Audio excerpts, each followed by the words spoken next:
Subscribe to our YouTube channel and press the bell icon to get the latest updates. किसी को असल कारण पता हो या ना पता हो, लेकिन कई भारतीय परिवारों में हमेशा से यही माना जाता रहा है कि थाली में कभी भी 3 रोटियां नहीं परोसनी चाहिए। माँ अगर बच्चों को कभी 3 रोटियां लेते देख भी लेती है तो तुरंत हाथ झड़क देती है। न सिर्फ रोटी बल्कि पराठे, पूड़ी या चीला आदि भी एक साथ 3 नहीं परोसे जाते हैं।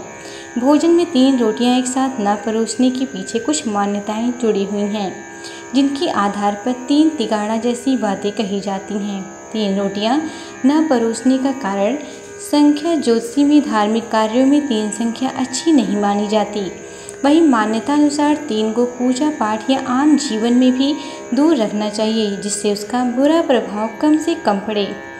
यह भी माना जाता है कि मृतक के नाम से लगाई जाने वाली भोजन की थाली में 3 रोटियां रखी जाती हैं, जिसके कारण जीवित की थाली में 3 रोटियां रखना अशुभ मानते हैं।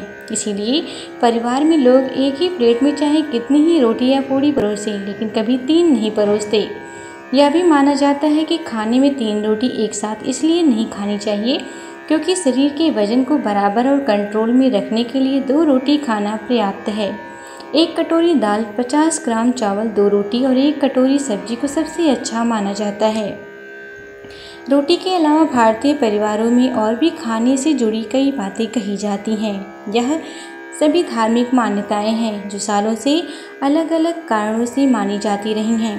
देखा जाए तो 3 रोटी न खाई जानी जैसी मान्यताएं आंखें बंद करके सदियों से मानी जाती आ रही हैं, जबकि इनका कोई वैज्ञानिक आधार नहीं है। लोगों को अपने परिवार में कम से कम इस बात की कोशिश करनी चाहिए कि वे विश्वास और अंधविश्वास की पहचान करें और ऐसी ही बातों का पालन करें जो कोई ठोस कारण रखती हैं।